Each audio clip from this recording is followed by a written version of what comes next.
Mary Danvers was pretty. Mary Danvers was pretty. Nowadays, she scares the patients at the Pumpkin Patch Institute in the western area of Massachusetts. Some of the patients that require less care maintain their manners with her, but some of the more unfortunate cases throw tantrums when they see her face. The only reason she's still employed there is because the board of directors feels so bad about what happened to her that they just can't fire Mary. Some of her co-workers resigned after the incident, since the rearranging of Mary's face. There's no bother trying to describe what she looks like now. Oh, but there's an Instagram profile that has pictures of what she looks like before that prove that Mary Danvers was once a great beauty. It was the joke she made that Mr. Irving overheard that made him assign Mary Danvers to the case of one Mr. Darwin Marigold, who had turned into a chimpanzee one summer. "At least he doesn't monkey around," Mary had said to her co-workers one morning in the break room. She was putting her lunch away for the day in the fridge, a Tupperware container of chicken Alfredo that she had ordered from a restaurant the night before. None of her co-workers warned her when Mr. Irving entered the break room, coming in with his white lab coat sweeping like a cape. Her back was to him, so she continued, "When we first got him, I thought he was going to fling feces at us. That diaper he wears is adorable, though, and the way Rebecca holds his hand while walking him down the hall." "Mrs. Danvers," Dr. Irving smiled. His voice boomed a little. Mary Danvers snapped and turned around to face her superior, who clasped his hands in front of him, most meditatively. "You aren't talking about our lovely resident, Mr. Marigold, are you?" There was an expression of terror on Mary's pretty face. "That's against the rules, and besides," he continued, "Mr. Marigold has been nothing but lovely to the staff and the other patients. His wife called. She's coming to visit tomorrow. You're on the schedule for tomorrow, aren't you?" "Yes, sir," Mary said, cringing. "I'd like you to be the one who escorts Mr. Marigold to the visitation room tomorrow. Mrs. Marigold is a lovely woman. I believe you haven't met her yet, and I believe you have escorted other patients to the visitation room before. Have you not, Mrs. Danvers?" "Yes, sir." "But you've never escorted Mr. Marigold. You'll find he's very docile, and he won't be flinging any feces at you or anybody else because the orderlies have a very good friendship with him. If I hear you make another remark about Mr. Marigold, then I'll have you help the orderlies change his diapers for a month. Do you understand?" "Yes, sir, I understand," Mary chirped. The terror of obedience made her features suddenly childish. She was embarrassed to be reprimanded in front of her co-workers, who were in an awkward silence of their own out of second-hand embarrassment. Mary met Mr. Darwin Marigold in the lounge that afternoon, after she had her chicken Alfredo leftovers, something which Darwin Marigold hadn't had since his unfortunate transfiguration. She didn't know it, but he could smell it on her breath. It was the cause of his smile while they were seated at the checkerboard. Checkers was Mr. Marigold's favorite pastime, even though his skill was in a laughable decline. All the other patients zombied around in harmless but uncoordinated choreography that hour, while Mary purposefully let Mr. Marigold win.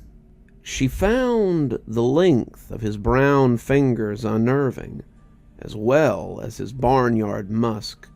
She felt like She was looking into the eyes of the ghost of a dead pet whenever he looked at her when it was her turn. Occasionally, he'd get confused which color his checker piece was, and he would move Mary's checker piece instead. She rectified this, trying to shroud her annoyance with sympathy. She did feel a little sympathy for him, but he also unnerved her so. It unnerved her to know that the chimpanzee sitting across from her used to be a man, and this fact settled itself cancerously the next day when Mrs. Marigold came to visit. "Darwin," the woman in the purple crochet sweater cooed, "don't you recognize me?" Her face was pale enough for some of the orderlies to mistake her for one of the patients, but she had the perfume of the outside world on her. Perfumes from department stores, cinnamon toothpaste, real life. "Darwin, honey." The woman tilted her head, but the chimpanzee just made an O shape with his lips at her. "I was going through the closet yesterday and went through some of your shirts and suits. Do you remember how I'd help you tie your ties? Or remember some of those times I'd shave for you? We'd stand in front of the bathroom mirror, and I'd shave your face for you. I still think about that." Mary Danver stood over the shoulder of the chimpanzee. She tried not to look into Miss Marigold's watery eyes. Was it guilt she felt? Was she still annoyed about being put on Marigold's case? Yes, but it felt like something more, too. "I think he remembers," Miss Marigold said with a sorrowful delight, still looking into the chimpanzee's beady eyes. Yes, I know he does. I can see it in his eyes. He knows me." Mary doubted this, but she wouldn't say so. She wouldn't even cringe, though she wanted to. "I think about the kiss we shared on our wedding day." Miss Marigold's voice quivered. "You have to remember that." She looked up at Mary with the slippery hope in her eyes, her pupils like black ice. "Has he been responsive? Is my Darwin showing any signs of humanity?" He plays checkers. I'm new to his case, but his charts say he used to read books when he was admitted, but we haven't seen him read anything for the last 2 or 3 weeks." Mary tried to sound assuring, her voice failing. She watched the woman slip on her own sense of hope. She watched her face shudder into an expression of despair. "Humanity?" Miss Marigold asks. "My husband's human." Mary couldn't help it. At first, her cheeks puffed out, but that didn't work, so she turned away and spat out in laughter. She slapped her hand over her mouth. "Human!" Mrs. Marigold screamed, her eyes scrunching together. "My husband is human!" Darwin Marigold started making hooting sounds that slowly went up in volume. "You're upsetting him," Mary insisted. She still had a smirk on her face. Mr. Marigold's hooting increased, and some of the orderlies appeared to guide him back to his room. Mary stayed behind for a little bit to try and comfort Mrs. Marigold, but she struggled holding in her laughter. Mary would take Darwin for walks outside around the perimeter of the Institute. He'd hold his arm up to hold her hand and waddle beside her. His face revealed some semblance of enjoyment while he led her around outside. She didn't like the roughness of his hand, how delicate her hands felt in his. She'd think about what she had read in his chart whenever they went out for their daily walks, and how there was no information on just how Darwin Marigold had turned into a chimpanzee. What she did know was that Darwin acted very human-like at first, sitting down at the kitchen table in his house. He even tried to shave himself in the bathroom mirror. That was when Mrs. Marigold first discovered what had become of her husband. She saw a chimpanzee standing there and holding her husband's razor with shaving cream foam all over his snout, the nose and the mouth now shaped like an oval bowl. Out of curiosity, Mary had looked up the police calls on the internet. How Mrs. Marigold screamed and cried, "My husband's turned into a chimp! Please, you have to come quick! He's trying to shave!" Mr. Marigold was appearing to show a sense of kinship with Mary as the days went on. When it was time for their daily walks, he'd stand there and hug her leg while she cooed, "Come on, Darwin, don't you want to go for your walks?" He wanted to hug her. He wanted company. He wanted something, or maybe he just didn't want anything. His skills at checkers declined until Mary gave up even playing with him anymore. In fact, the head psychiatrist had actually diagnosed Mr. Marigold with depression because he started displaying a reluctance for his daily walks. He started showing a propensity for wanting to spend all day sitting in his bed. Mary would clock in and come to see the chimpanzee, sitting with his knees to his chest on the bed. How similarly he looked to a catatonic prisoner. Seeing him in that monkeyish position reminded Mary of the infamous Russian sleep experiment photo, and it started to make her dislike Mr. Marigold even more. She only walked him up and down the institute hallways. She was always embarrassed to bring him into the boys' bathroom when the dopey hoots of the other patients that hid in the stalls would surround them. One day, Mr. Marigold got angry at his own reflection, and the orderlies had to come and put him in his room. Another time, one of the male patients tried to hug Mr. Marigold, and it irritated him violently again, but the situation was quelled when they put him back in his room. Mrs. Marigold kept coming to visit, but she wasn't visiting her husband anymore. She was visiting a chimpanzee. She cried every time. Mr. Marigold never did.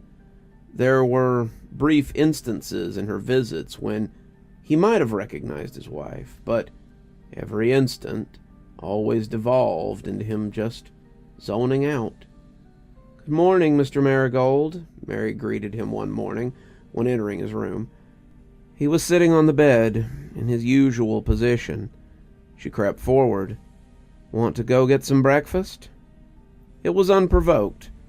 Mr. Marigold propelled himself off the bed and onto Mary's face. She didn't have time to scream. The impact of him jumping on her sent her falling backwards into the room and out into the hallway. Chimpanzee shrieks echoed down the hall before any screaming started. But the screaming did come, and the screaming and the chimpanzee shrieks made such a hideous duet.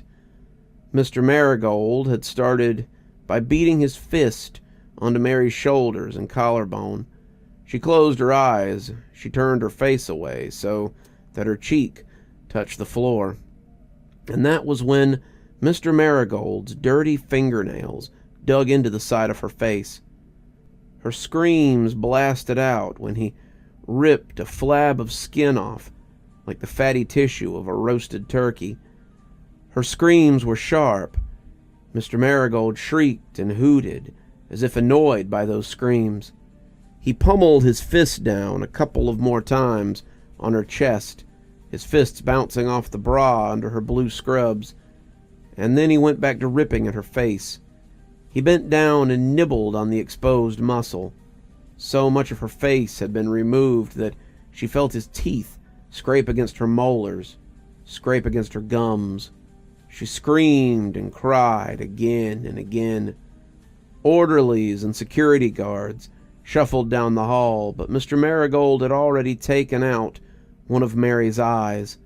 He popped it into his mouth and chewed, the veins swinging from his lips. He seemed to be smiling while Mary cried.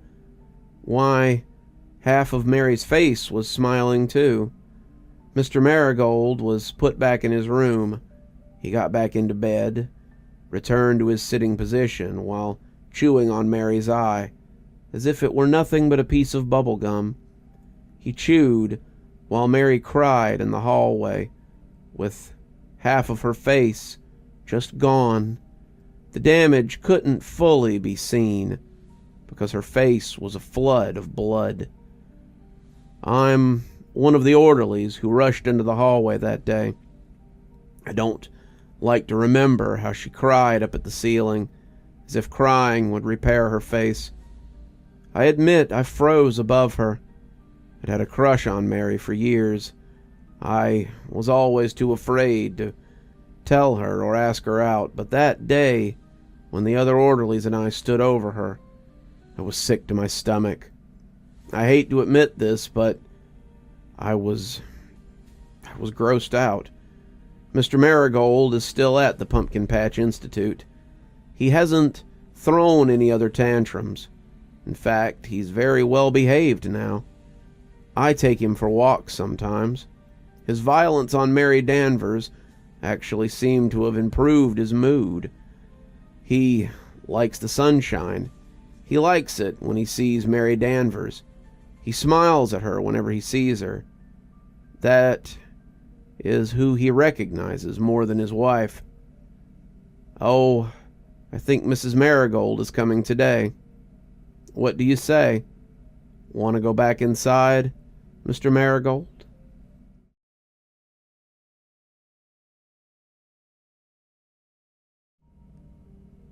My eyes slowly opened. The soft, slightly sticky warmth of my modest one-bedroom apartment hung like an oppressive reminder that I, as an unemployed and nearly penniless tenant, couldn't afford to turn on my air conditioning. I'd fallen asleep in a slump against the old brown leather couch in the living room. Again. I groaned as my body shifted into place, stretching my legs and arms about, feeling them wake up as I did. July in Georgia is not forgiving, and it certainly took no prisoners. The hours I had whittled away, I spent largely just laying around, hoping my email notification would go off regarding a potential job. This cycle had been ongoing for about a week or two, and honestly made time seem even more warped. My mind berated me. Was I doing enough? Should I be burning through my very nearly non-existent savings like this? I shouldn't be picky. I should just go get whatever job I can. Beggars can't be choosers, you know. Attempting to shake off the mental fog, I got up quickly from the couch, walked over to the mini-fridge against the adjacent wall, and took out an ice-cold soda. Placing the cold can against my head, I sighed, having momentary relief and trying to reassure myself that I was making the right decision. I deserve the right job. I have the experience. I have the skill set. I shouldn't just settle. One of these opportunities will pan out. I just know it. Feeling a renewed sense of vigor, I turned to my phone, charging on the tablet that sat beside the couch. I nabbed it up and looked at the screen to see the time, 4:37 p.m., and nothing else but my screensaver, some generic mountain range captured at dusk that always made me feel nostalgic for a place I'd never been. I let out another sigh and glanced around the space, the warm living quarters, and thought about how to kill the rest of my day. That's when I heard it, outside my apartment window. A lady's voice, fairly young, exuberant, happy, slightly wrong. "I see you, peekaboo, I see you," she said. Sounded like she was talking to a kid, maybe even a baby. I was half tempted to pull back the curtains and scan the lawn to see, but I thought If she was there and some weird dude started staring at her, well, that'd be awkward. I'm not overly familiar with my neighbors in the apartment across the way, but I'd never seen a kid or a baby, and I'd never heard a voice like that before. To a normal person, you'd think, why is a lady talking to a baby weird? And you know, I'd agree with you, but I'd spent too much time indoors with nothing but my own mind to keep me company. And I'm sure you can guess that leads to heightened anxiety. Christopher, get a hold of yourself, dude. Spent too many days sitting in this apartment, moping around. Now, some lady's talking to a baby, and it's got you freaked out. I let out a chuckle at myself for being stupid. What a dumbass. I cracked the soda open and took a gulp, letting the carbonation and sugar simultaneously burn and soothe my throat. I let out a hearty ah afterwards, and it seemed to amuse me. I finished the soda and another 2 gulps, walked over to the trash can situated near the sink, and chucked it in. Walking back into the living room, I noticed there was no longer any game of peekaboo being cooed outside my window, and all had returned to normal and uninteresting silence. With that, I turned my attention back to my phone, deciding I would manually check my emails.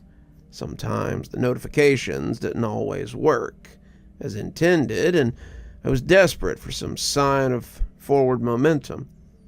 As I placed my finger over the email icon on my home screen, the exuberant, joyful, and even a little warped voice rang out again. I see you! Peekaboo, I see you! This time it wasn't coming from behind me, beyond the curtained window. It was coming from my porch, right behind my front door. I stared in confusion in that direction. What in the hell? I could feel anxiety, anxious energy surging through my body. My mind wasn't sure how to process the voice or what was happening. Why is the voice at my door? Why does it sound like that? Tried to quickly rationalize it. Maybe she was waiting for a friend across the way. The Carolwoods, I think. Maybe she's friends or family or something. It's hot, and she's got her baby and is trying to keep him calm or entertained. My brain was rooting around, trying to red yarn its way to some conclusion that made the voice that was now just past my front door less out of place, less strange. Get it together, I said. Then it hit me. I was dramatizing a situation because I was bored and not very productive. Of course, duh, I chuckled again at my own stupidity. I'm going to go to my room and watch TV. The fan blows better in there anyway, and I'll be away from the ladies' annoying blabbering. I'm not scared. I'm just annoyed, that's all. I lied to make myself feel less like a wuss who was evading a strange scenario and more like someone who was choosing to avoid an obnoxious situation. I sat up and quickly walked down the hall, the ladies disorderly, joyful, and robotic. I see you, fading away. Upon entering my modest room, which housed a bed, a sofa chair, a small closet, and a smaller bathroom, I shut the door and, out of some animal-born sense of security, I locked it. I plopped down in the sofa chair and quickly booted up my TV and launched Netflix.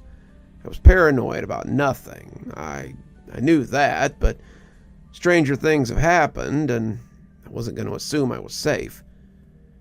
Despite not being able to hear the lady anymore, I cranked the volume over my usual listening threshold. I sat back and began to watch a documentary on panda preserves. Before I knew it, my eyes had grown heavy and my body and mind had given themselves over to sleep yet again. Sometime later, I jolted awake, the dark room and the TV off due to its power save setting. What had woken me was the soft pulsation of my phone as it vibrated. The caller ID read, Mom. I stared at it, half out of grogginess, half out of cowardice. Do I want to talk to her? Or, as it usually goes with my mother, do I want to be talked at by her? I decided against answering. I was already feeling annoyed at myself enough. I didn't need a good old dogpiling from my mother to top it all off. Plus, I had to pee. God, did I have to pee. I got up and hustled the few short steps into the connecting bathroom, flicked on the lights, and as I was about to unbuckle my pants, from past the door to my bedroom came the voice. It was the lady's voice. Joyful, sweet, energetic, loud, and very, very wrong. I see you, peekaboo, I see you. There was no denying it now. The voice sounded human, but it wasn't. It was slightly warped, as if the edges of it were being warped, as if the mouth forming them was too misshapen to form them right, as if the voice projecting them was doing its best to mock it. My mind raced. This seemed unbelievable. This was absolutely less than 3 feet away, inside my apartment. Why was it doing this to me? I blinked hard and gathered what resolve I had. It didn't matter what or why this was happening. It just was. And I could safely conclude that whatever it was intending to scare me, or worse, to hurt me. I had my phone. I could call 911. That was step 1. Step 2, I had a baseball bat in my closet. I grabbed that and ready myself. Step 3, I had a small window that dropped down into the courtyard. It was on the 2nd floor, but I could manage the jump. I think. That's all I could think to do. With all the bluster and bravado I could muster, I quickly moved to the sofa chair and grabbed my phone, and made my way to open the closet and grab the bat, all in a few swift movements. All the while, the lady was cooing the same phrase over and over again on a loop, no more than 5 feet away. I wrestled with the lock on the bedroom window. It wasn't playing nice. I didn't think I'd ever opened it in the 4 years that I'd lived here, and it obviously hadn't been opened long before then. After struggling with the latch for what felt like eternity, it gave way. Then it proceeded to push up on the window. Luckily, it went flying up without much resistance, and as I pushed it up, it made a hard slamming sound. As if on cue when that happened, the chanting from the lady outside the door stopped. It was dead silent. The only discernible sound was my breathing, the night air flowing in and bringing with it the sounds of crickets and cicadas. I sat by the open window, wide-eyed, staring directly into the dinky-lit room and laser-focused on the bedroom door. From beneath the door frame, an impossibly long arm silently began to stretch in. Skin pale, almost blue in the light, vascular, the fingers long, bony, and dressed in rings against their bulking knuckles. The fingernails, longer still and adorned in crimson polish that almost seemed to glow in the drearily lit bedroom. The impossibly long arm effortlessly stretched up until its index finger touched the lock on the doorknob, as if waiting just a beat to heighten the tension. It clicked the lock. The door was unlocked. This lady could swing the door open, and whatever it was could cross the threshold into the room and come for me. I had to jump. The risk of breaking my leg be damned. I didn't want to see what ghoulish visage that arm belonged to. I steeled my nerves and jumped the 12 or so feet to the grassy courtyard below. I landed with a hard thud, but I didn't lose my balance. My adrenaline rushing, I made a hasty dash towards the center of the small complex.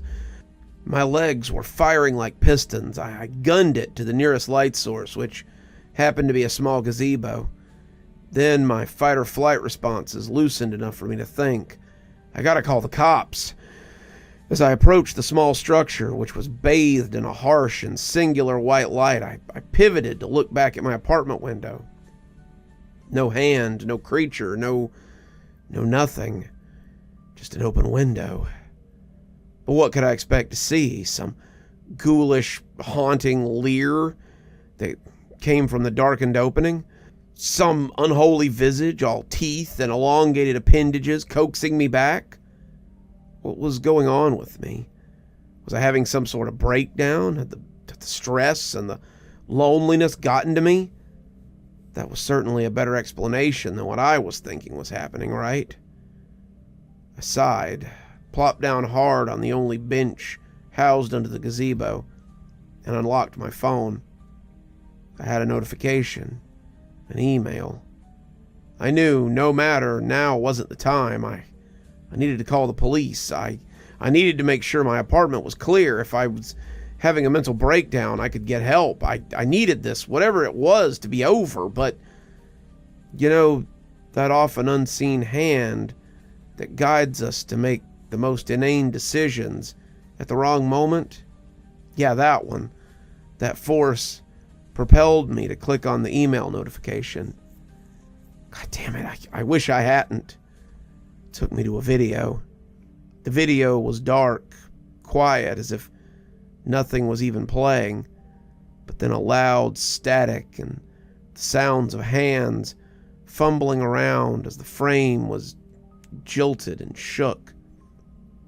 And then, as if lit with a small and barely effective flashlight, a mouth plastered with a wry grin appeared.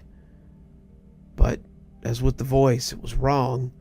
It was too wide, with far too many small teeth. The lips were thin and smeared with crimson lipstick, the same shade as the fingernails I'd seen just a moment ago. Then it began to move, to speak. I see you, peekaboo. I see you. I felt my body flush with fear, confusion, anger. What the hell was happening? I tried to exit. I tried shutting my phone's power off, but nothing worked. I instinctively and forcefully dropped the phone. The mantra was on a disturbing repeat. The lady's joyous and warped voice, a disgusting lullaby I had to get away from. Whatever ungodly force had decided to visit me was breaking the bounds of reality and anything I understood. Neighbors, my mind yelled at me, go to the Carolwoods, ask to use their phone, call 911, figure this shit out, go! I spurred myself into action, running out from beneath the gazebo and towards the other two-story apartment complex, directly across from mine, navigating the dimly lit walkway up to their door. I didn't have concern for etiquette or what time it was. I was in pure self-preservation mode. I knocked on their door as loud as I could. What's the wife's name? Denise, Desiree, something with a D. I simultaneously scolded myself while trying to recall the woman's name. Her husband, who I'd only met once in passing, was a complete stranger. Before I could deliberate any further, the porch light popped on and a voice from behind the door wavered out at me. It was a man, the aforementioned husband. What the hell do you want? I'm so sorry to bother you, Mr. Carolwood, but someone broke into my house and I don't have my cell and I'm worried. I need to call the cops. I live across the way in Unit 17. He cut me off. Yeah, Christian, right? He said, his tone less unsure and worried and now more curious than annoyed. Christopher, I responded back hurriedly while throwing another glance at my apartment unit. Another voice, quieter, came out from behind him. A woman. Christopher, honey? Yeah, you sound scared. Let me get you some help. Thank God, Buddha, Shiva, Elvis, who the fuck ever. I sighed. I felt a wave of uncertain hope wash over me. The door unlatched and swung open to reveal a dark opening, one that seemed to stretch into a void. There was no one there. No Mr. Carrollwood. No Mrs. Carrollwood. Just a dark hallway and a voice that loudly reached from just beyond its bounds.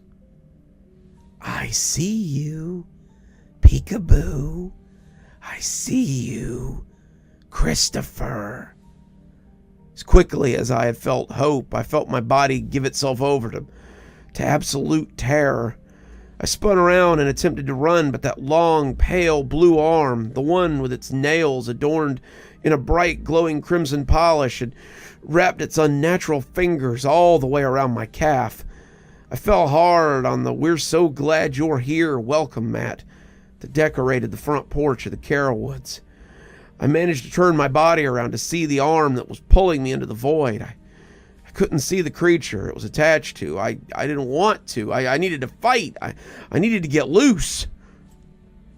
But I was being dragged by force so strong, any attempt I made to swing my bat or kick was met with pure indifference.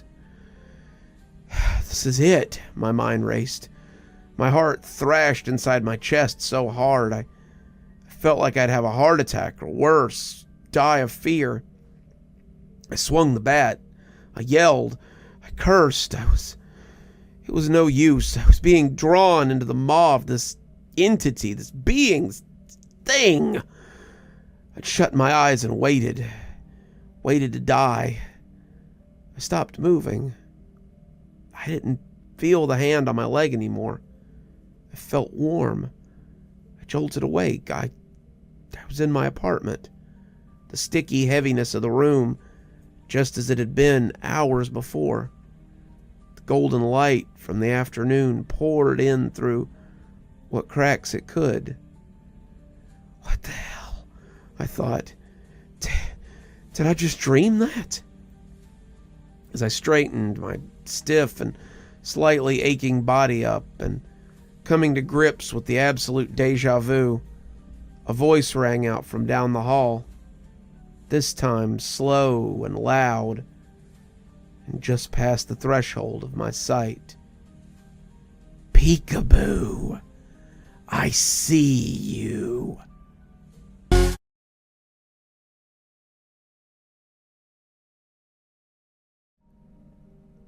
Ever since I was little, death was a next-door neighbor. I mean, literally right next door. I could look out the window and see it. I could watch through my bedroom window as Mom walked towards it. Every day, she would wake up before the sun and make her brisk walk to work. It took me a long time to discover what she did, and even longer to understand it. She would pry bodies apart and put them back together, prettier than they were when they arrived. They arrived in dark vans, bruises all over their bodies, and they would leave with eyeliner and makeup.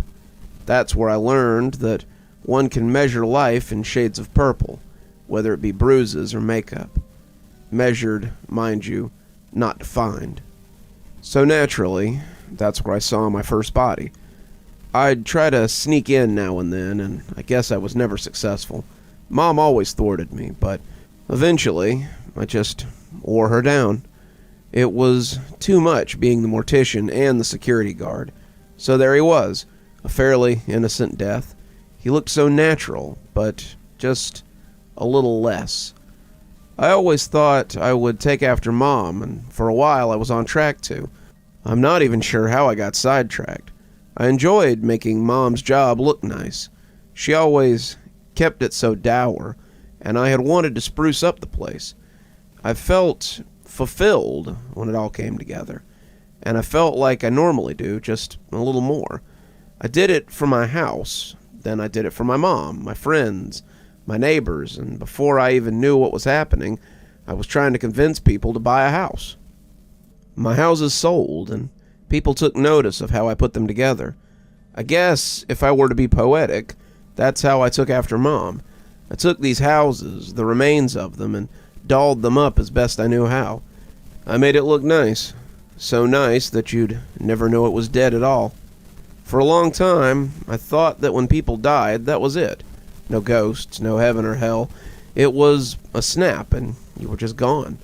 Like a house. When the furnace goes out, when the walls rot away, and the spider webs consume every window, I thought the house was gone. I know now that's wrong. Despite working with my mom for many years, I never entertained the notion of ghosts. It wasn't until the house on Wilbur Street that I changed my mind. I won't go into too much detail, but that house was its own beast. And if it weren't for a strange but generous buyer, it might have been the end of my career. It was a weed, though, something that sprouted in me, unwelcome but beautiful nonetheless. A world you might not have ever heard of. A world that probably, if not for what I'm telling you now, you would likely go your whole life without knowing about.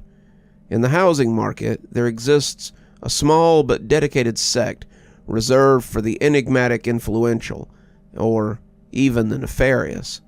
I'm talking about the buying and selling of houses that have, in one way or another, been deemed haunted.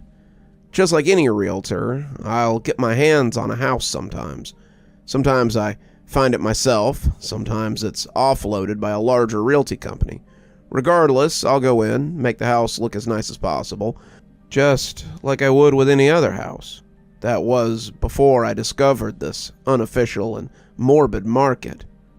Unlike an unafflicted house, however, I would research and experiment. With enough research, I can gather information on who perished within the house and the cause of death. I also need to be mindful of people who lived in the home, but had relocated, as spirits can travel back to where their emotions were the strongest, like a magnet pulling in metal sand. After gathering the information, I conduct my small experiments. The severity and nature of the haunting need to be distinguished and defined before I can even list the house. Something you might not know about most hauntings is how consistent they are. Sure, the activity will alter, but it will happen over and over. I've had houses you could set a stopwatch by. I use a marker to outline cups and dishes in order to check if they've been pushed. I take pictures of each room every hour, on the hour, so I can meticulously comb through them. Something you may or may not know about typical hauntings is they can be boring. Rarely do you come across an outwardly aggressive home. And when you do, the type of people that buy those, it's not my place, but it's troubling to think about what they might want the home for. That's neither here nor there, though.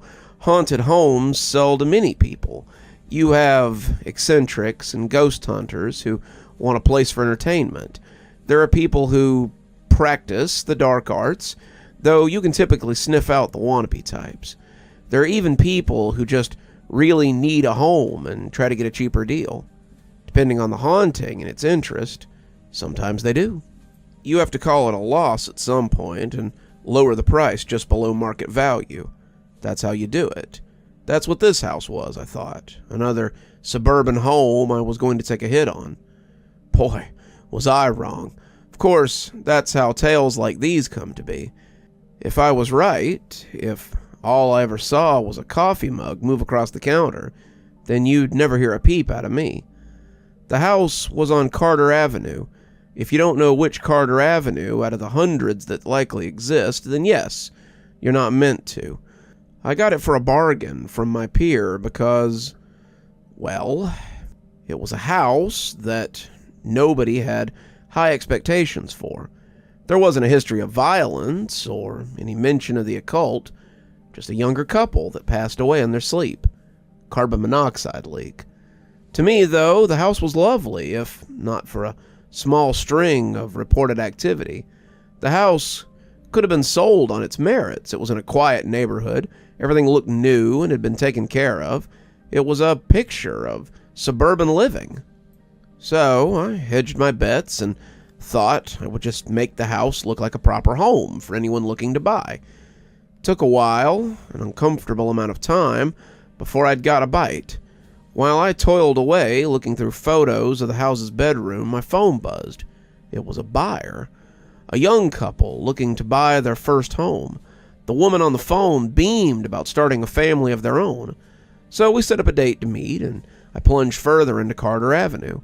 As bizarre as it is to say, I wanted to make sure the haunting was child-friendly. No loud noises or aggressive movements, you understand. For the most part, though, the house was quiet. Sure, there were signs, but the haunting was so mellow, you'd never know it if you weren't looking for it.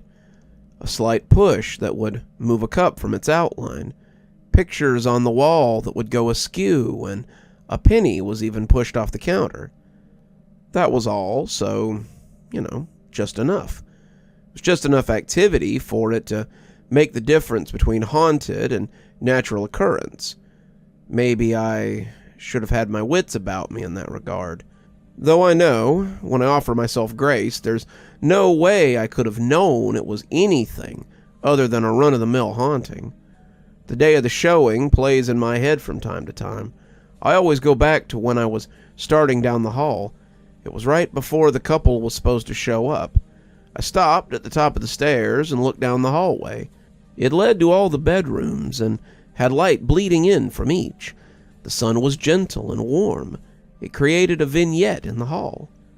At the end of the hall there was a picture hanging above a small table, decorated with various books and a small fern. The picture was an oil painting, a stark mixture of black and white. Upon seeing it initially, you'd assume it was nonsense, a Rorschach test of sorts. If you took the time to soak it in, though, at least for me, I made out the picture. It almost always looked like an animal with a wide-open jaw, a howl of anguish. Once I made out the mouth, the rest followed suit. Maybe the face was meant to be beautiful, but it looked straight out of hell to me. It felt crooked. It, however, was a painting in the home that the haunting hadn't affected. To the naked eye, the painting was perfectly straight, lined right up to the surface of the table under it, but it felt crooked. I could feel the painting making one side of my head heavier, craning my neck as if trying to see it from a new angle. The hall itself felt as though it was stretching out, pulling the details of the painting further and further away from me. The once warm vignette ignited from the room, turning into static with the tunnel. So it shouldn't come as a shock when I say I nearly jumped out of my skin when I heard the front door shut. My arms rushed to my chest as if guarding me from an incoming attack. Even without my hands actually on my skin, I could feel my heart smacking around inside. A few breaths in and out calmed me, and I gathered my senses. I quickly rushed down the stairs and spotted the couple, Sandra and Owen Welling. The door had startled me, but I'd informed them upon their arrival that they could just come in, as the house wasn't exactly booked for tours. Bounding down the stairs, I immediately started in with the pleasantries. They looked as normal as can be. The woman was a blonde, her hair just barely touching her shoulders. The man looked tired, almost like he had headed straight to the home from work. His brown hair haphazardly swooped to one side. I couldn't help but notice he was sheepish, letting the woman take the lead and speaking up very little. Admittedly, this annoyed me. They were a couple, and while every dynamic is different, I found it odd that he had so little interest in where he might build a family. It happened, though, and swung both ways. Suppose it's nothing more than a pet peeve, but it did inform me to pay more attention to the wife. So, with her trailing closely behind me, we toured the lower floor. It felt almost like it used to, showing off regular homes. The activity in the house was so sparse that I'd rarely stop to talk about it. In the kitchen, I informed them that it's best to leave cups and dishes a respectful distance from the edge. In the dining room, I informed them that sometimes they could hear a knocking on the floor above. The knocking noise was not audible from anywhere else in the house, which is probably the most peculiar haunt in the home, but it's harmless. She asked questions here and there, but it wasn't until we began to ascend the stairs that she started delving deeper. In the first bedroom, she asked me who the previous occupants had been. I told her it was a young couple, though I only knew their names. We sometimes find photos left behind by the previous occupants, but this time, especially with younger folks, the families affected will snatch up photos before I even get my hands on the house. It might seem odd that I don't go too deep into the lives of those who are supposedly haunting the grounds. I did early on. I'd familiarize myself with their faces and history, but I found that doing so would cause a confirmation bias. I would see faces where there might not have been one, or I'd pick up smells related to the previous death and assume it was paranormal, when it could just be a clogged drain. The woman stalled for a moment and rested her hand on the doorframe. I could only see her back. The sun beaming through the windows wrapped a glow around her thin figure. "It's cold." I hardly heard the words when she spoke them. They were distant, like they were afraid to leave the room. She was right, though. It was cold, and noticeably so. The house was monitored for temperature variations, but nothing so severe. The skin on my arms prickled. I thought the cold would have made me shiver, but after taking in the new chill, I realized my pocket was buzzing. I ignored it, realizing the man had drifted out of sight, though only barely. He stood in the hall, looking at the same painting that had mesmerized me earlier. "This would make a great nursery," the woman said, her voice louder this time, but still distant. I was watching the man, though, his arms sheepishly jostling from side to side like he was fidgeting with something. A tension had built in my chest, partially from the cold gripping my lungs. Reaching into my pocket, I quickly retrieved the phone, intending to ignore the call as the vibrating was audible. "Oh, absolutely. It's great for sunlight in the mornings," I replied, glancing at her as I spoke. I glimpsed the same silhouette before returning to my phone's touchscreen, and just like the painting had before, the illuminated screen stole my attention. I couldn't have been more than a minute, though. Despite how long it felt, the clock in the upper right corner didn't change. An incoming call. The sensation of the phone rattling in my hand acted as a warning bell, a siren of things to come. Incoming call from Sandra Wellings. The words couldn't have felt heavier in my hands. Her voice, when I picked up the phone, couldn't have been louder in my head. I listened to the woman on the other line apologizing. She was embarrassed. They had fallen asleep on the couch and had no alarm set. She was asking me if they could still come by or if I wanted to reschedule. A reply, no matter how desperate I was for it, did not come, and as Sandra continued bidding for my attention, I could only look down the stretching hallway. In the deserted hallway, the only object present was the small white plastic dish and 2 batteries lying nearby. Suddenly, I became horrendously aware of the figure that was in the doorway. I couldn't see her as I started down the hall, but God, could I feel her. Her presence felt so stifling, I thought I might fall through the floor. A soft whimper of denial weaseled its way up my throat. It felt like I was being told a story, or rather, it felt like a story I'd already known, but that had been pushed deep down. This was someone else's story, a story of a death much more sinister than the public knew.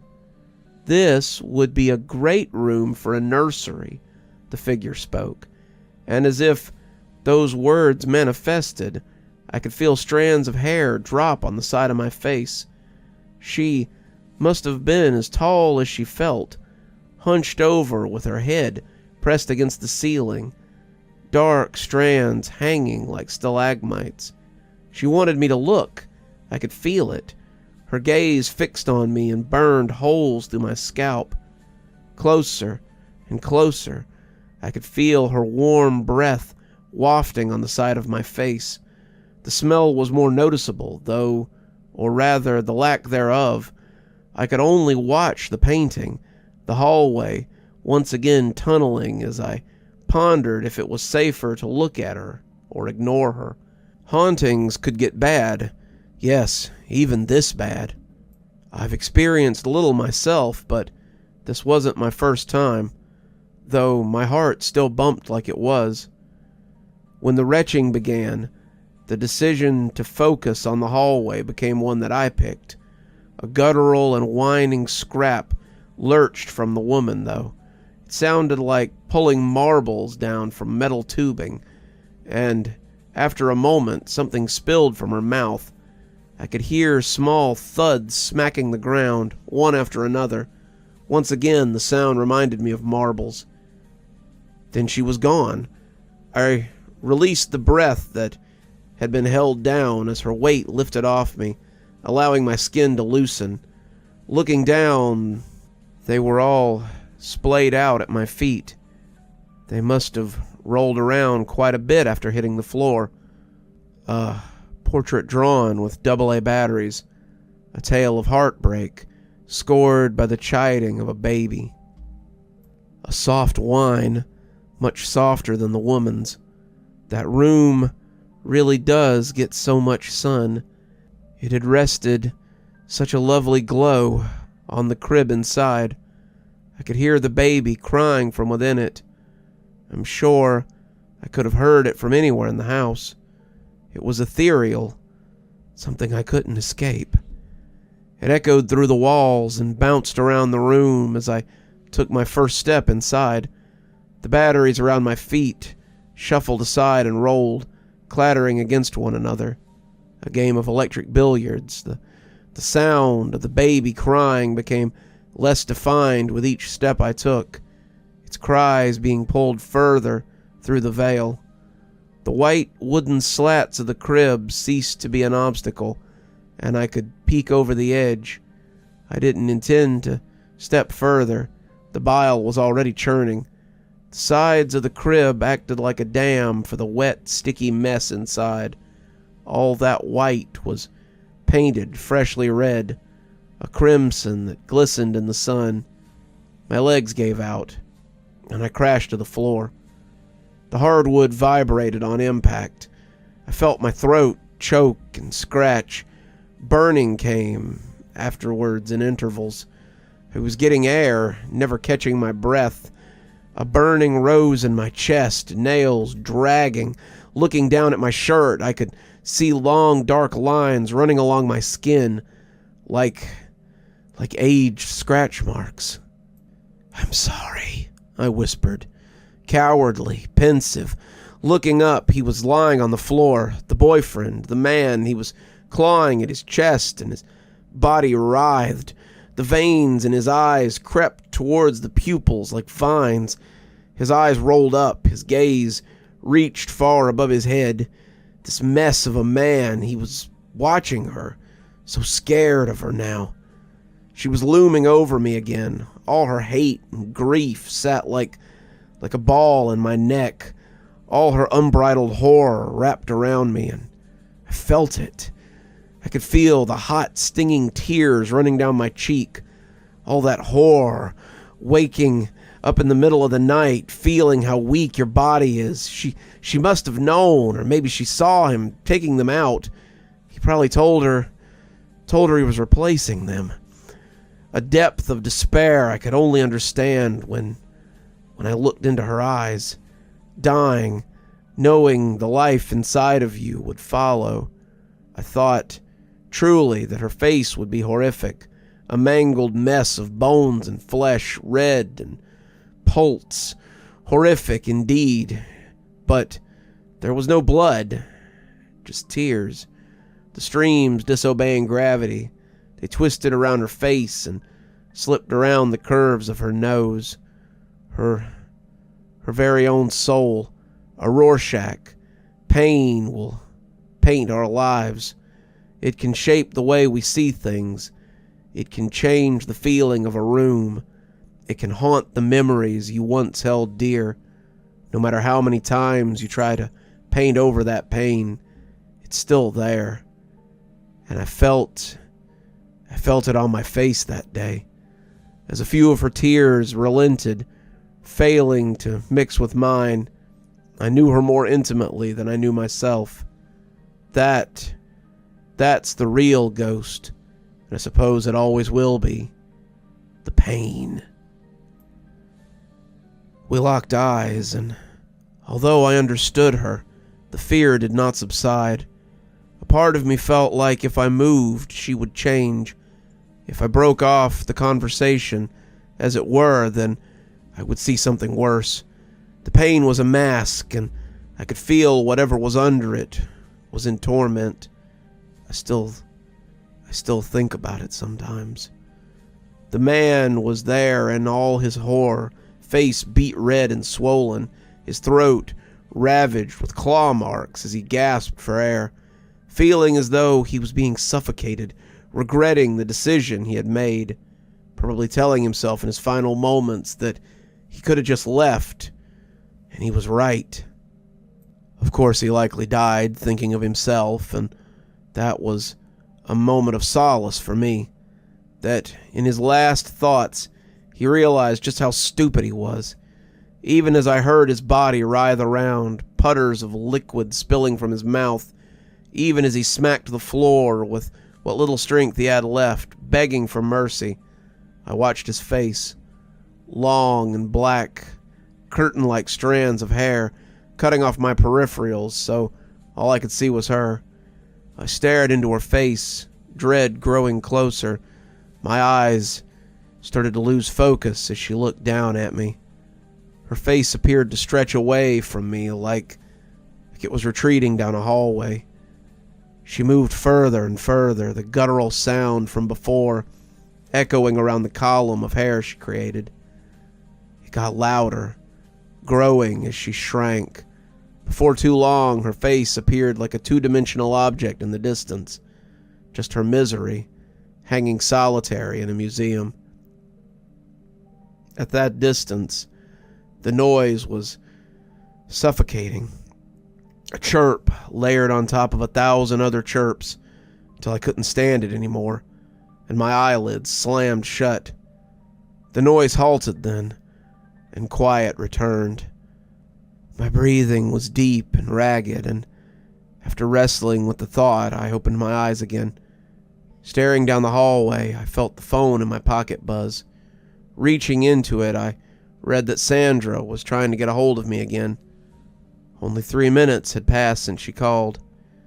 Accepting the call, I heard her rambling. I only focused on what she was saying when she asked if I was showing other people around. The words came out before I thought about how to phrase them. I just asked, "Did you hear her too?" Sandra chimed that she had, but hung up when the baby started crying, as it was hurting her ears. She continued talking as I zoned out, hypnotized by the hallway once again. "The house isn't a fit for you," I cut her off, cold and direct. "This house was no place to raise a baby. Someone will buy it, but I won't sell it. A damn shame, too.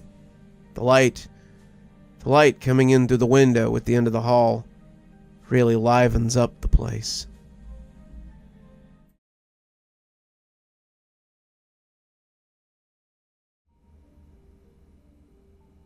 The house was a small, 2-story affair, with white siding on the bottom floor and gray shingles on the top. 3 windows were facing the street, a large picture window, a small rectangular one above that, and another large window below it. I got out of my car and walked towards the door, knocking twice before it opened.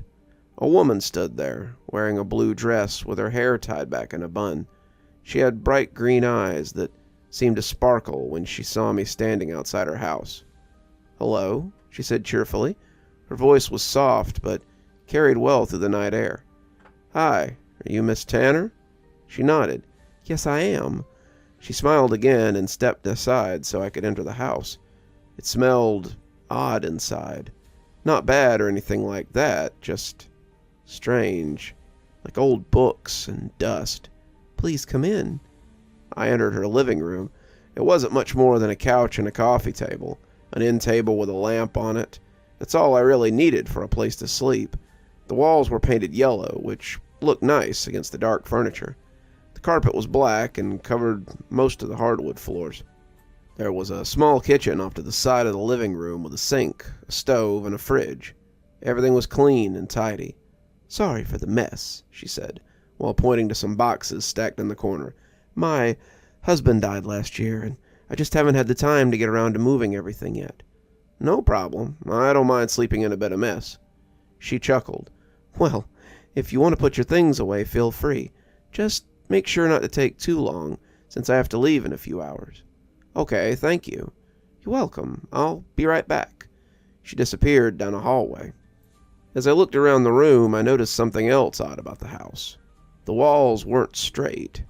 They bulged outward here and there like they'd been pushed from the inside out by someone, pushing their way through them.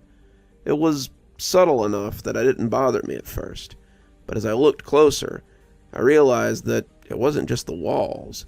Every single surface in the entire house had these little imperfections, including the ceiling and the floor. I heard footsteps coming down the hall and turned to see Miss Tanner returning with 2 glasses filled with water. She handed me one and took a seat on the couch across from me. "So, what brings you out this way?" she asked as she sipped her drink. "I'm looking for a friend of mine. He went missing in the area about a month ago." "Oh, that's dreadful. What happened?" "He just vanished." I paused as I thought about how to explain. "He was staying in an abandoned hotel nearby and never came back. We think he might have gotten lost in the woods." She shook her head sadly. "That's awful. Is there any chance he survived? Maybe ran away somewhere?" "I don't know. I hope so." She sighed heavily and leaned back on the couch. "I'm sorry. I wish I could help you find him." We sat quietly for a few moments before she spoke up again. "I don't mean to pry, but are you sure he isn't still alive? Maybe he's hiding somewhere or something." "Well, maybe," I said hesitantly. "Do you have any idea where he might have gone?" "I'm not sure, but I have a hunch." She laughed softly and shook her head. "Well, let me know if you hear anything about him. I'll keep my ears open as well." "Thanks. I better get some sleep now," I said, standing up from the couch. "Of course. I'll show you to your room." I downed the glass of water and placed it on the table. Even that seemed crooked. "Thanks again for letting me stay here." "You're more than welcome. Please feel free to use anything in the kitchen if you need anything."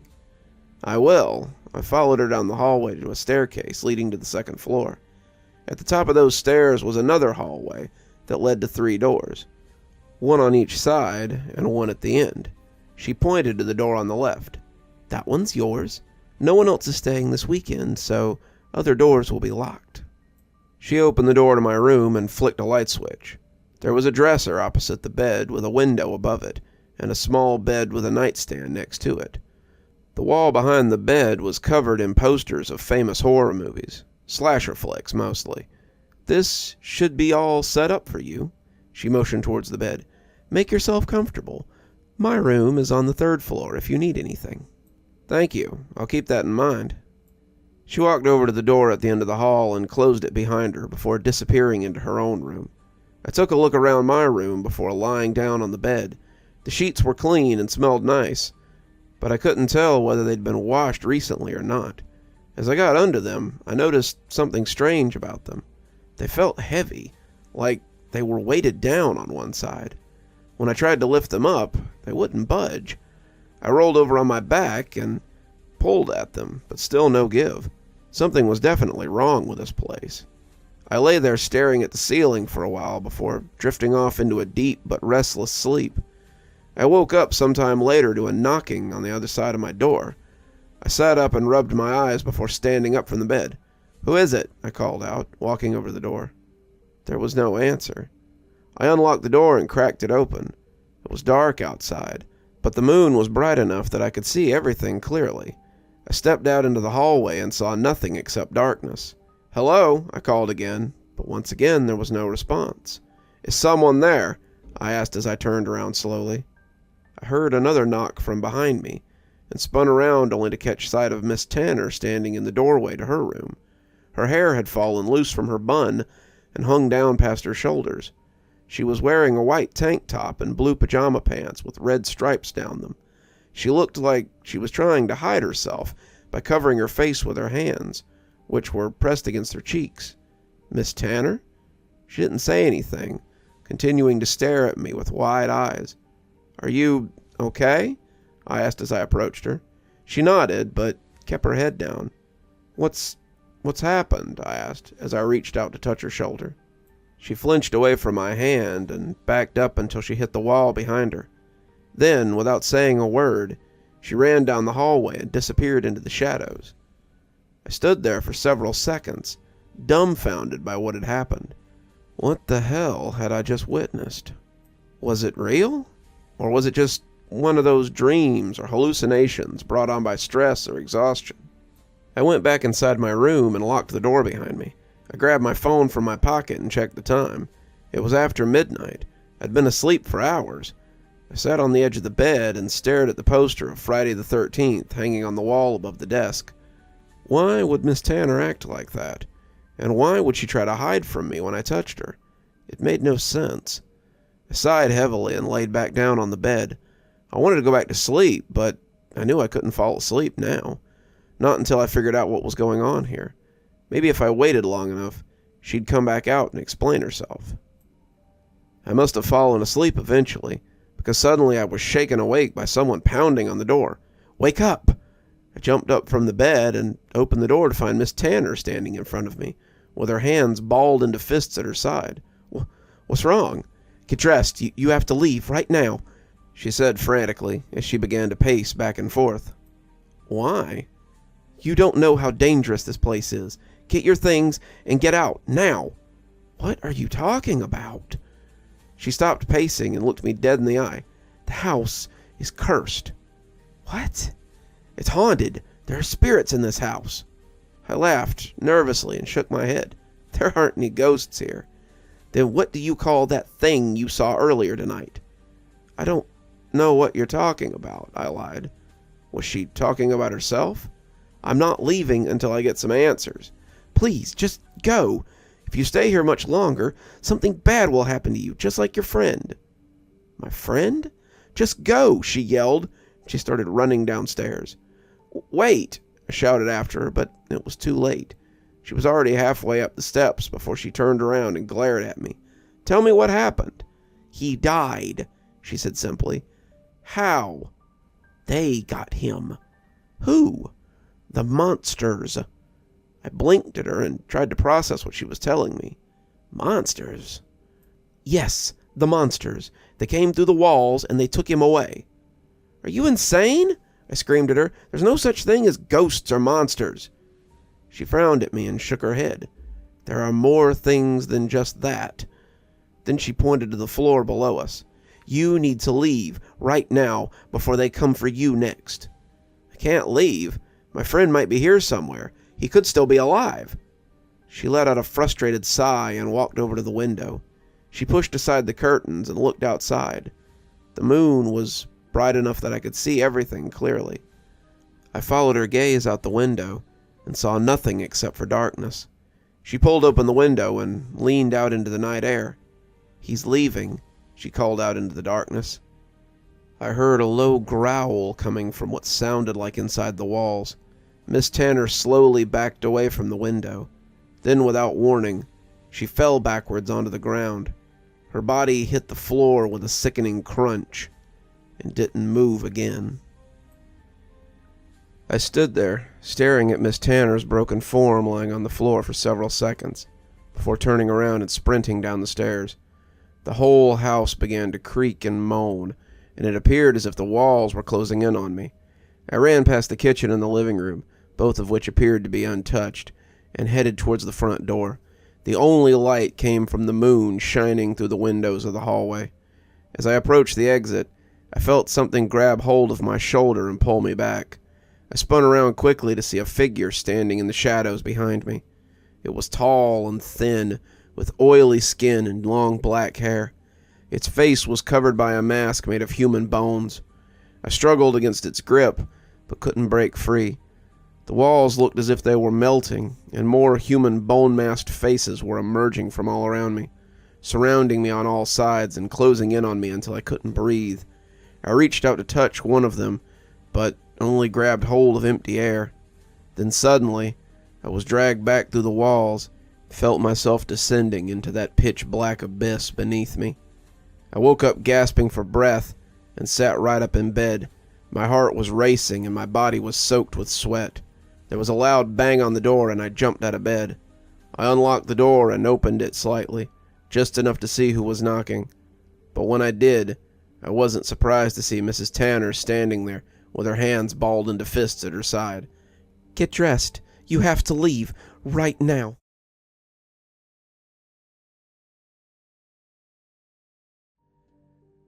The emergency alert on my phone went off with a shrill noise, repeating 3 times and vibrating angrily, just as I was bringing the last of my stuff into the cabin. I took the device out of my pocket and stared at it in disbelief for about a minute before realizing that I'd have to leave, only moments after arriving. My hands were shaking from the cold as I read through it again. Severe weather alert. Heavy snowfall in the Frontenac region is expected to begin tomorrow. 60 to 80 centimeters of precipitation. Not good. I realized the roads would be impassable by this time, the following day. That meant I would have to leave early the next morning to avoid being stuck on the road in the blizzard, but subsequently meant 0 ice fishing time for me. I'd be lucky to make it home before it started coming down in earnest. Moments later, messages started coming in from my 3 friends who had planned to join me. The group chat notification popped up on my phone as I opened it. "Matt, did you see the emergency alert about the storm? I guess the trip's off. What a bunch of crap." Ted, "OMFG, a generational storm is what they're calling it now. Looks like we'll have to postpone it a few weeks. I hope you didn't go through with your plan to go up a day early, Jay." Greg, "No kidding. What are the chances this blizzard hits on our ice fishing weekend?" I messaged back saying I understood we'd have to reschedule. I told them that I made the trip up alone, accompanying the message with forehead slapping emojis. It sucks that I'll be stuck up here alone, I thought to myself. My dog Gibson pawed at my leg and I smiled at her, feeling slightly reassured by her presence. "Yeah, you're right, Gibby. I'm not completely alone. At least I've got you here with me." After putting down a bowl of water and another containing kibble, my next priority was to start a fire in the small brick stove at the center of the main living area. There was wood stacked up in a neat pile next to it, and a small bag containing kindling which we'd brought with us in the summer and left behind. At first glance, it looked like a large enough stack, but I knew from experience I'd need twice as much as it appeared to make to get through the night, so I went outside to gather more from beneath the boathouse. The family cottage was a rustic one, to put it mildly. There's no running water, no electricity, and the cabin's poorly insulated. Perennially procrastinated repairs were needed in more than one place, including the floor beneath one bed which had partially collapsed, letting in slight trickles of cold air from outside. It was drafty, and I could hear the sound of mice which had made their way through the gaps, burrowing in the bedroom and finding their way into our old coats or sleeping bags or something that we'd left behind. I sighed as I lit the kerosene lamps which were scattered on wobbly tables around the main living area. There was something about having vermin in the cottage that set me on edge, but at least Gibson's presence would keep them at a distance. After filling the place with warm, flickering light from a half-dozen kerosene lamps, I felt a little better. There was reassurance in having fire, and I started working on making a big one in the stove that would keep me warm throughout the night. I loosely wadded up some newspaper and then stacked dry kindling on top, making a teepee. Over that, I added larger pieces of wood, until I had piled it to the ceiling of the small stove. Then I lit a strip of cardboard and held it up to the paper inside, catching it alight in several places, watching as it began to burn and then flared up in a bright white-orange glow. Holding my hands up to the fire, I watched it and warmed myself up. Eventually I took off my boots and my coat, the entire cottage getting a little toasty. There's no sense unpacking, I thought, taking a beer out of the cooler and opening it. I took a sip and couldn't help but grimace at the taste. I'd never tried the brand before, and I'd picked it up on recommendation. It was awful, and lukewarm to boot. Par for the course, considering the trip so far. Took out my phone and watched some Netflix while beer went flat beside me. I lifted Gibson up onto the futon with me so that she was off the floor and close to the fire where it was warm. Eventually I got bored of office reruns and called it a night, adding another log to the fire and reminding myself to wake up in an hour to keep it going. Pulling the futon even closer to the stove so that it was close to the fire as safety would allow, I curled up in my sleeping bag and drifted off into an uncomfortable slumber, constantly tossing and turning, trying to stay warm, but not really succeeding. I woke up to the sound of whining coming from Gibson's trembling form on the bed beside me. I was so cold that I was actually scared. My teeth were chattering uncontrollably, and I realized a few hours had passed. The fire had gone out completely, reduced to mere embers at the base of the stove. I put on my jacket and blew hot breath onto my fingers, pulling Gibson closer to me. She was shaking as well. My hands were trembling as I put more newspaper and kindling on the fire, blowing it into embers and hoping they would reignite. My lungs felt frozen, and my heart was beating fast, my skin prickling with pins and needles, turning it into a total numbness in my extremities. I'd never felt so cold in my life. I realized I was far beyond the weather forecast for tomorrow. It seemed like it was minus 30 degrees, and steadily dropping further. Terrified that I wouldn't be able to get my body temperature back up, my mind started racing, thinking of worst-case scenarios. If I couldn't stop shaking pretty soon, it would be impossible to start the fire again. I recalled that my truck was just outside, and I could get in there and start it up, turning on the heat until I felt warm again. The idea of getting out there and the truck refusing to start was too much to take, though. Considering the state of the beat-up old Ford, that seemed like a distinct possibility. So I continued stoking the fire, blowing on the precious few embers and adding more newspaper every so often until the tiny flame had begun to grow. I held my shaking hands up to the measly fire and added pieces of kindling sparingly, one by one, terrified of it going out again. Pulling Gibson closer, we shared each other's warmth, and I began to feel halfway human again. A sound came from outside the cabin suddenly, startling me and causing me to jump. My heart skipped a beat, then pounded faster and faster in my chest. A noise like fingernails being dragged along the siding could be heard from all around. Echoing in the small space, something was going from one end of the cottage to the other, attempting to get inside. Deep, guttural breathing could be heard, grunting and snorting, desperate as it scraped its talons along the boarded-up windows.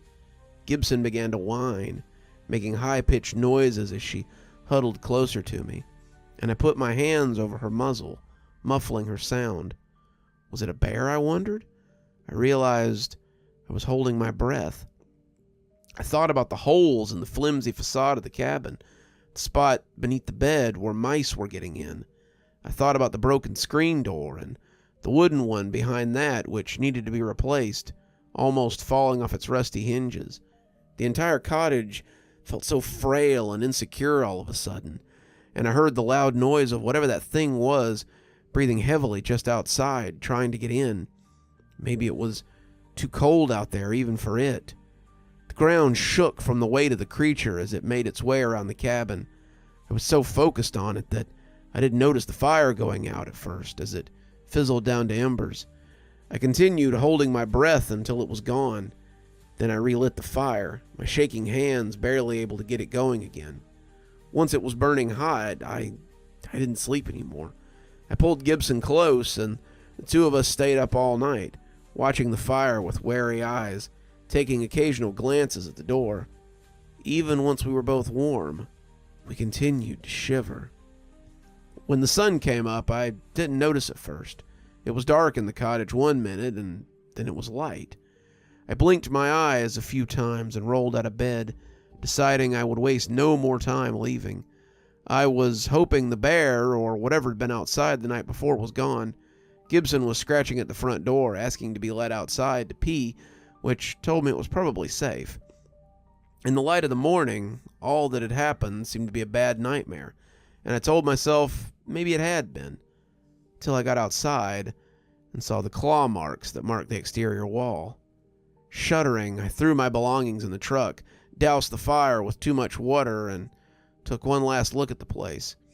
What a weekend this had turned out to be, I thought to myself. With more people around, it would be easier to keep the fire going, taking turns feeding it with wood so that everyone could sleep through the night.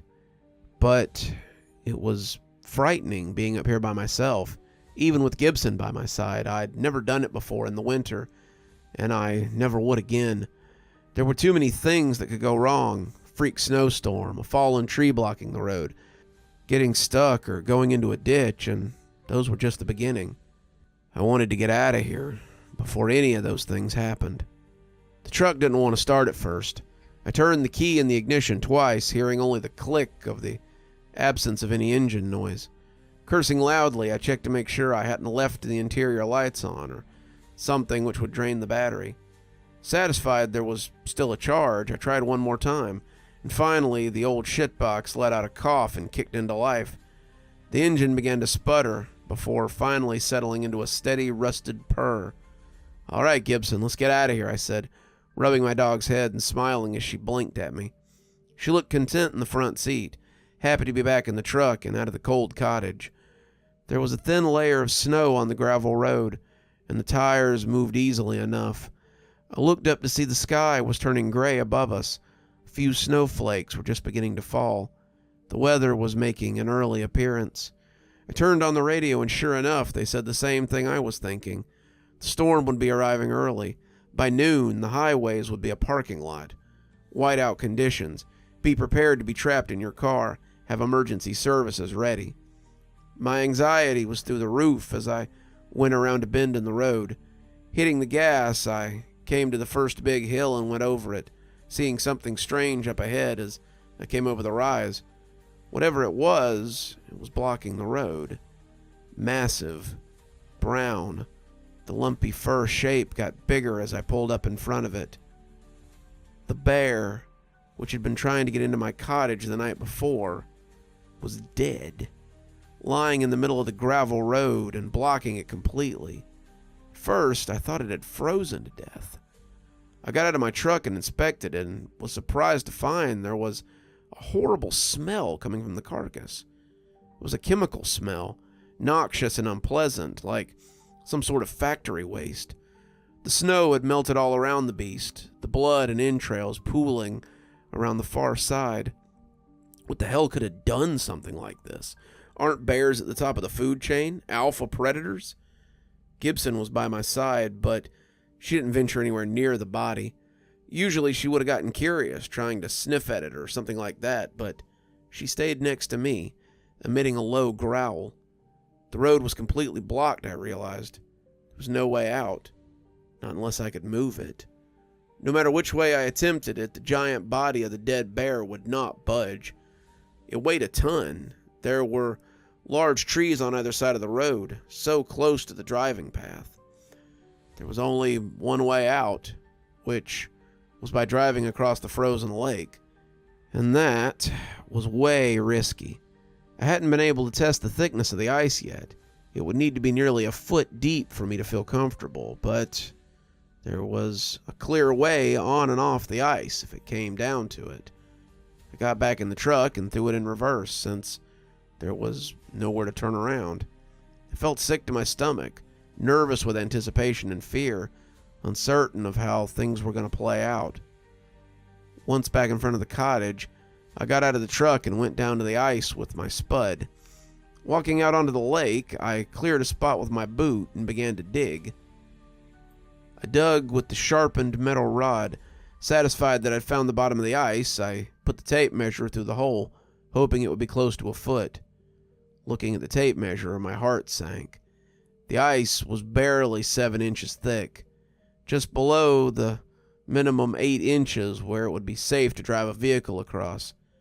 My truck was on the heavy side, and I wouldn't feel comfortable unless it was a full foot thick.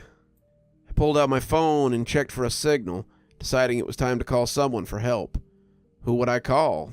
I wasn't sure, but I knew I couldn't get out of this jam by myself. Of course, I muttered out loud, seeing the signal bars were down to 0, and the words "no service" were printed over the top of the screen.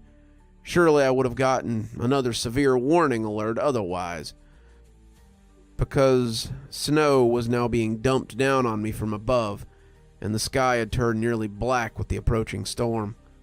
I typed out a message in the group chat telling them my situation, hitting send regardless of the lack of signal. I knew from experience that it would go through eventually. I just hoped it would be sooner rather than later. Gibson let out a loud, high-pitched whine, her tone rising in volume as she began to bark. High, persistent yips that were totally unlike her. She backed away, then let out a stream of urine, her hind legs trembling as she did. I looked up from my phone and saw what she had spotted. Across the lake, something was moving in the trees. I saw fingers wrapping around a tree trunk, too high up, the nails too long and too sharp to be a person. Whatever this giant was, it looked similar to a man, but it was massive. It peered out at me from beneath the boughs of the trees, its head probably 15 feet off the ground. Its skeletal limbs matched the monochromatic tone of the birches on either side of it, a gray, pale white shade. I couldn't distinguish the entire form of it in the shadows, but I could make out its eyes. They reflected back at me, catching the gray light coming through the clouds. And then I saw its mouth spread wider in a grin, teeth dripping blood, and it disappeared back into the darkness. The temperature felt like it had dropped to 30 below again, and I began to shiver involuntarily as I looked down to see Gibson doing the same. There was only one choice, only one place we could go. Back to the cabin. It was either that or risk plunging the truck into the frozen lake, attempting to drive across. We were on a small peninsula surrounded by water on all sides. Only one way in and one way out, and that way was blocked by the body of a giant brown bear. I took the dog back inside the cottage and locked the doors, taking uneasy glances outside through the cracks in the boarded-up windows. What the hell was that thing in the forest, I asked myself over and over again, but no answers came to mind. There were no creatures I could think of that were 15 feet tall, with reflective eyes that stood on two legs like a man, capable of disemboweling a full-grown brown bear, capable of causing the temperature to plunge all around me. There was only one creature capable of that, and it wasn't supposed to exist. It was something from myth, from folklore, from legends that weren't supposed to be real. "It's a wendigo," I said out loud, immediately regretting the words as if saying them made them true, as if saying them would summon it. Wendigos are supernatural creatures born of Canadian First Nation folklore. They live in cold, remote places and make people go mad merely through their presence. They thrive on hunger, despair, and loneliness of their victims, who usually live in remote communities. They drive families apart, instilling urges of cannibalism in people and making them want to consume their loved ones. During the lean, hard months of the winter, this usually happens. They turn people into raving cannibals, driving away all their loved ones, and then once they're alone, the wendigo strikes. It either consumes you while you're still alive, tearing flesh from your bones while you beg and scream, or it turns you into one of its own kind. But the wendigo's greatest curse is that no matter how much flesh it consumes, it only grows hungrier. With every ounce of meat it takes in, it grows taller and more emaciated. Its hunger grows more insatiable with its height, until it's a towering beast with its head amongst the treetops as it roams the forest, constantly searching for its next meal. Gibson whimpered and burrowed her face into my armpit as if hearing my inner thoughts. Trying to reassure her, I stroked her fur and told her it'd be okay, although I had a feeling it wouldn't. I tried to get the fire going again, but it was a fruitless effort. Everything inside the stove was damp and wet, and scolded myself for dousing the fire with so much water. Still, I kept at it, knowing we might be stuck here for a while. Pretty soon the wind was howling and blowing outside, and the snow was piling up in front of the door.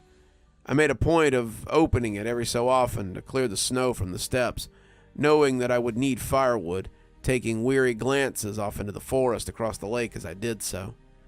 Finally, I got the fire started, a low guttering flame in the stove, which wanted to go out all the time. Everything was damp, but I kept feeding it fresh kindling, nursing it, until it was able to keep going by itself. Hours passed as we waited to either run out of firewood or be attacked by the creature. We were running low on kindling and the sun was beginning to set. My stomach rumbled with hunger when I felt something strange. The ground suddenly shook beneath my feet, and I heard Gibson whining from beside me. "What is it, girl?" I asked, my voice catching in my throat as I realized the answer. It was the creature. It was back. The dining room table began to rattle and bounce up and down as whatever was outside got closer, and I imagined the creature lifting the roof off a cabin like a top on a dish in a fancy restaurant, picking me up and eating me whole like a wriggling shrimp. A second later, there was a sound at the front door, metal being ripped and sheared as I realized the creature was making its way in. The screen door landed on the ground with a crash, and then the wooden door was being torn from its hinges an instant later. Cold air rushed inside as Gibson began to let out shrill, panicked barks of terror. I heard the thing tearing apart the front entrance, easily ripping apart the wood and making the doorway larger so that it could come inside. I tipped over the dining room table to use as a barricade. I picked up a chair, the only weapon I could find nearby, thinking I could throw it at the thing's face to defend us, when I heard a strange noise from the front. It was a car horn honking. Someone had come to save me. I heard a loud ding and pulled out my phone and saw the green check mark beside my group chat, indicating that at some point it had gone through, at some brief moment when there'd been a gap in the clouds. Reading the new messages brought a hopeful smile across my face. "Matt, you just had to skip town a day early and go ice fishing, didn't you?" "What the hell is that thing?" Ted was yelling from outside. "I don't know, but it's trying to get inside. Jay, are you there?" I shouted back that I was. There was a loud screech from outside, which I realized had come from the monster. They'd actually wounded it somehow. I ran to the front door with Gibson and looked out, seeing the creature for the first time. It stood with its back to us, its head among the treetops, even taller than it appeared at first. My friends had caught it off guard, but now it was fully aware of them, and it was going after them. The Wendigo was distracted by something in front of the cottage, and I realized that one of my friends had gotten out of the car and they were using themselves as bait so that I could flee the cottage safely. They had driven across the ice with their lighter vehicle, just as I had hoped to do. I guessed that they'd run into trouble moving the body of the giant bear which blocked the road. "Jay!" Ted screamed out the window, driving the car in a circle on the ice, as if too terrified to stay still. I raced over to the car, slipping and sliding on the ice. It was Matt who was distracting the Wendigo, I realized, and I called for him to get away from the thing. It was too large, too fast. He didn't know what he was dealing with, but that was Matt. He was always act first and think later kind of guy. Not only that, but he often put himself in harm's way for his friends. He turned to look at me and gave a thumbs up, his attention diverted from the creature for a split second. As Gibson and I got into the car, we heard his scream. I looked up to see the Wendigo, close the distance in an instant, and was picking him up like an insect, turning him over and beginning to bite him. As Matt screamed for help, the creature peeled off his skin, exposed his skull as it ate his face. The calls for help turned to bubbling gurgles and wet, choking sounds, and I nearly got out of the car to run after him, but Ted grabbed my wrist and pulled me back inside. "You can't save him," he said with wet-rimmed eyes, and eventually I relented. We raced our way across the icy lake, making a path through the blizzard, cutting a swath off the fresh-fallen snow on our way back to mainland. For a while, we debated what to do. Should we call the police? Our friend had just died, after all, but we knew that if we did, we'd be considered suspects. And with no other reasonable explanation, they'd pin his death on us. They'd say we'd killed him. There were no boxes they could check on an official police report citing a Wendigo attack. So, since such things didn't exist, being myths and legends, we'd be their only suspect. As it turned out, we didn't have to worry about it, though. A message popped up from Matt on the group chat just a few minutes after we got home, and I had to tell myself that it wasn't all just a nightmare, a hallucination from the cold and lack of sleep and food. But Ted and Greg both told me I hadn't imagined it. What we saw was real, as much as I wish it wasn't. The three of us read the message on the group chat again and again. My heart was beating fast, and a sick knot was growing in my stomach, bile rising in my throat that I could taste inside my mouth. Hey guys, you really missed out on a feast. Ice fishing is just as much fun in a blizzard, if not more so. Let's reschedule the trip for next week, okay? I'll be waiting for you here. As much as we didn't want to go, we've resolved that we have to. We can't leave Matt like that. We have to help him. Next week, we're making the trip back up there. Even if it kills us.